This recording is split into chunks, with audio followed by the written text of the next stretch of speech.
Strategic use of diversity in the workplace. GS 4050, Diversity and Organizational Structure. University of Denver. Dylan Mensberg, Professor Dr. Daryl Meekins. Central themes of this presentation. Discussing what diversity and inclusion is in the context of our company. Discussing where we excel in terms of diversity and inclusion, and where we fall short. Possible solutions to remedying said shortcomings. And finally, how improving affects our values and mission as a company. Thesis of this presentation. Our company's mission statement is to foster global communication and enrich through education. Although we currently provide a highly diverse community of people from numerous backgrounds, countries, ethnicities, and experiences to facilitate meaningful cultural exchanges with students, biases held by the Japanese education system affect our hiring and employment practices. This is in no small part due to outdated, inaccurate perceptions of who is qualified to teach English. It is the intention of this presentation to discuss what those biases are, the disenfranchisement certain teachers in our company experience as a result, and possible solutions to these issues. Cultural ambassadorship. Oftentimes, by our company, we are not referred to as English teachers. We are referred to as cultural ambassadors. What does it mean to be a cultural ambassador? Certainly, it means to express our home culture and to show students the diversity of other countries, including the diversity in our own. According to Mayako Yamada, the role of the foreign English teacher in modern Japan is to exemplify diversity and acclimate a homogeneous society to a globalizing world. What does diversity and inclusion mean in our line of work? Certainly, we have common goals and unity.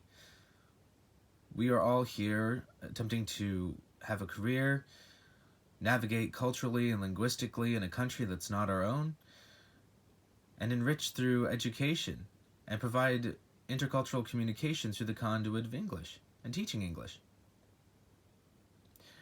We do have, due to the fortunate nature of our work, we have a pre-existing diversity, as we can often come and collaborate with colleagues from all over the world.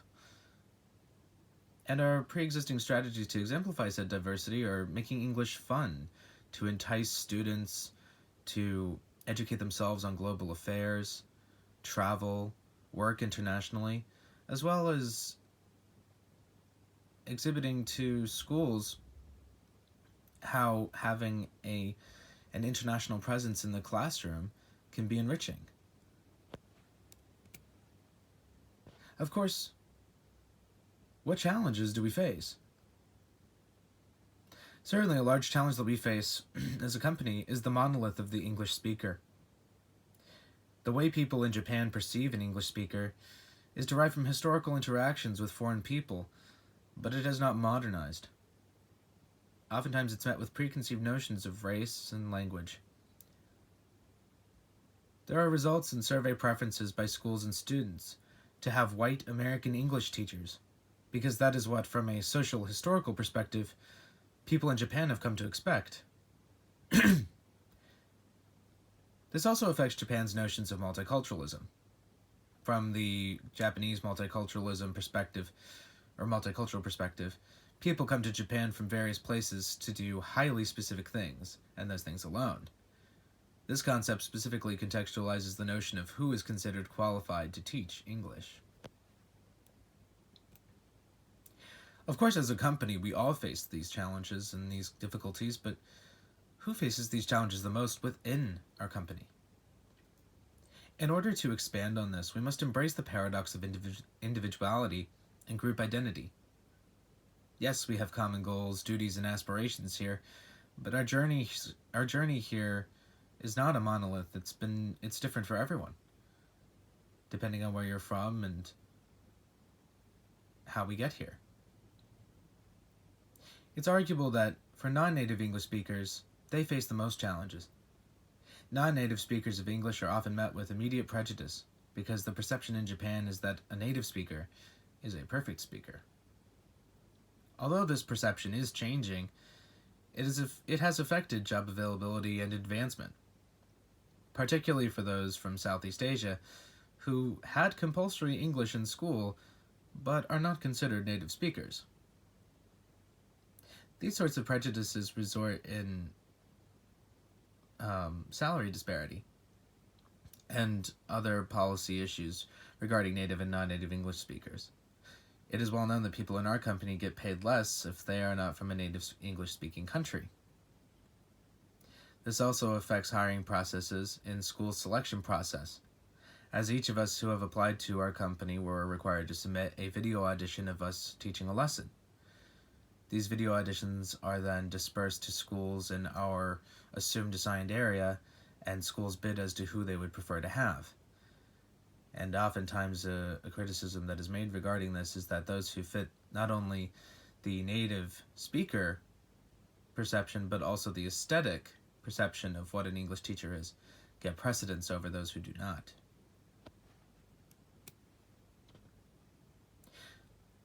Not only our colleagues, but how does this image affect English second language students?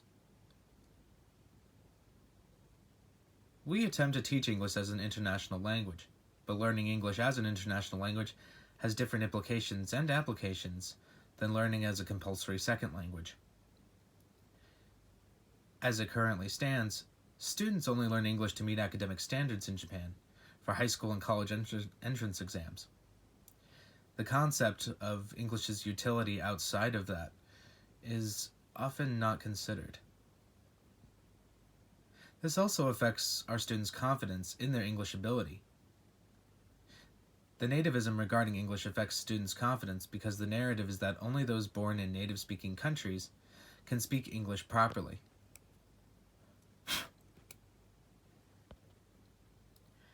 Native speaker versus proficient speaker. We are all aware of the myth of the native speaker. The notion that only native speakers of English can properly speak or teach English is a proven misconception, as native and non-native teachers alike bring special skill sets to English education. Those who are formally learning English as a second language can empathize with students' struggles and explain complicated grammar. This often leads into the discussion regarding functionality versus knowledge of the English language. Native speakers often make less mistakes in common speaking, and many of them know what sounds right, but they often don't know why. In my personal experience as a native English speaker, I can attest to this. I am often asked questions such as, what is the difference between a dog and a dog? I'm also asked questions such as, how could one say it seems like it's going to rain versus it looks like it's going to rain, and both are correct? And to this day, I do not have an answer for those questions. Reason being is for native speakers, English is their primary point of reference. As such, they don't have another language to compare it to. Or, better yet, the experience of learning English from the perspective of another language. This is where the non-native speaker, or the proficient speaker, flourishes. How can we improve? Certainly there is no point to a presentation such as this without solutions. In order to improve, I believe it is important to, first, take on individual awareness and self-management. Looking at ourselves and our sphere, how are we accommodating those around us? How do we advertise? We advertise to schools, people abroad, online, at college campuses. But who do we present as the face of our company? Who do we approach? Is it intentional? What do we guarantee our schools here from the domestic perspective in Japan? Do we guarantee native English or proficient English? Do we create a distinction? And in terms of our goal to foster cultural exchange, with regard to the aforementioned questions, how are we doing in terms of fulfilling our mission statement to foster global communication Are we genuinely fostering global communication, or are we selecting people that of whom we want to be in our narrative of global communication? In order to continue further, it is important to take on a strategy. This is the Inclusion Initiative phases. The Inclusion Initiative phases are designed as a diversity and inclusion assessment tool for the corporate space. This includes research needs and assessment, strategy creation, implementation and integration, measurement and recalibration.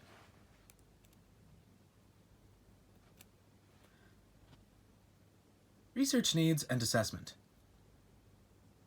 Addressing concerns of foreign English teachers within the company is important. However, it's also important to examine criticisms from former employees and compare and contrast to contemporary policies. Our company is 40 years old. Certainly some criticisms will be out of date, but perhaps not all of them. It's important to examine our history before we continue to rewrite. Examining different hiring processes and requirements for various countries, i.e. education requirements and visa standards. Although we cannot control visa standards, how do visa standards affect our employment practices? For the US, in order to work in Japan and gain a working visa, one must have a 4-year college degree. For those from the UK, it is a 3-year degree. For those from the Philippines, it is a 2-year degree. Does this affect who we deem to be educated or proficient enough to teach English? It is said that as long as foreign teacher dispatch companies patronize the narrative Japan has with regard to who is a proper English teacher, the cycle won't break. And certainly, we are part and parcel of that process. Strategy creation. Of course, this is all for nothing if we don't have a strategy as to how to move forward. And in order to do so, we must envision and frame positive change. How do we go about reaching people in our company without being intrusive, assuming their disparity, their privilege, their individual or tribal mentality within the group? And in my opinion, in order to begin, it's very simple. By amending biannual work satisfaction surveys. These are already compulsory surveys. However, if we could add in open-ended participation that was not compulsory, where people could write in their concerns, their thoughts, their feelings of inclusion, isolation, otherism, then certainly we could gain better insight as to how specific people are doing within our company. We could also discuss strategies in future meetings. Our monthly meetings are compulsory by the Board of Education. But, as is often mentioned and is a quite public criticism, we don't always have much to discuss. Perhaps we could utilize this time to discuss these issues.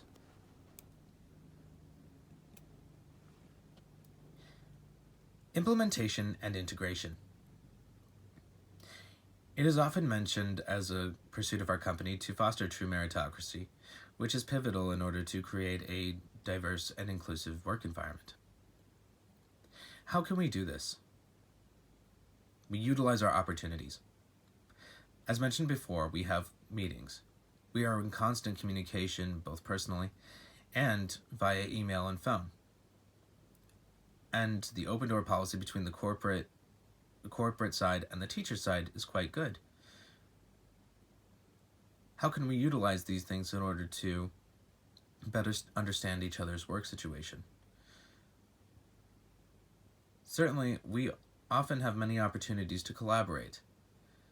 And as we are all aware, the 2020 Olympic postponing, although it met with disappointment, also provides us opportunities to further hone our teaching skills and our approach as we go forward post-COVID-19. Prior to the postponement, legal initiatives to improve elementary student curriculum in English was passed. Ideally, this would suggest that within the next year or so, elementary students coming into junior high school, which is our primary demographic, will have a higher level of English vocabulary and grammar knowledge. This also requires us to update our learning materials already. It has been 12 years since we have updated our textbooks. This is a very rare opportunity. How can we use this opportunity to not only make the learning materials objectively more proficient, but also more diverse and inclusive? We could provide more diverse representation. The structure of our textbooks is in a comic book style, generally, where we have a main character, that of whom is the English speaker. Perhaps this time, the English speaker is not from a native-speaking country. We could use this opportunity to emphasize proficiency over native ability. We could also use this opportunity to explain to our students that regardless of whether or not you are from a native English-speaking country or not, there is no perfect English dialect.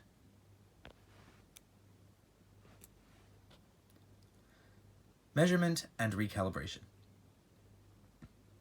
Of course, this is all for nothing if we don't keep up with it.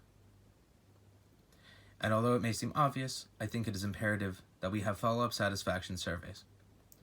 Not only to assure that we are improving in terms of the needs and concerns of those who have already filled out surveys, but as we have a constant revolving door of new people coming in, it also allows new people to express their concerns, which may be concerns that we had not addressed prior.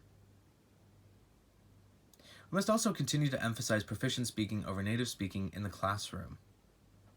Although I previously mentioned that we should emphasize this in the book, it's just as important that we do this in the classroom as well. Because it's not simply for our well-being and our colleagues' well-being, that of whom we're not native speakers. It is also for the well-being of our students and their confidence in speaking English and their utilization of English once they are no longer in the classroom.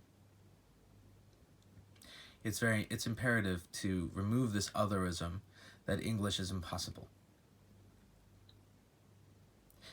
Utilize new coming students' wider vocabulary to move away from teaching basics and focus on higher value intercultural communication. We can do this by encouraging students to be proficient rather than aspiring to be native. We can express whether or not we're native, and how even if we are native, our dialect is different from another native, or if we're not native, how we don't need to be native. How does all of this benefit us as a company? On the bottom line, it improves morale, which improves the lives of our client schools and our students. Happy teachers are better teachers. We are constantly with the looming threat of losing our contracts every year. A board of education can decide to no longer contract with us within the blink of an eye, and it is always a point of stress near the end of the academic year. So in order to assure expanding existing contracts and create new ones across the country and minimize the risk of losing boards of education, we should improve the lives of our teachers so they can improve their work. It also reflects our reputation for future expats looking to teach in Japan. Those who previously didn't think this job applied to them may not realize that in fact it does. And we may become even more we may benefit even more in terms of our already highly diverse work environment. It also allows us to further live up to our mission statement as a facilitator of intercultural exchange. Because if we move away from the restrictive monolith of the proper English teacher, so does Japan.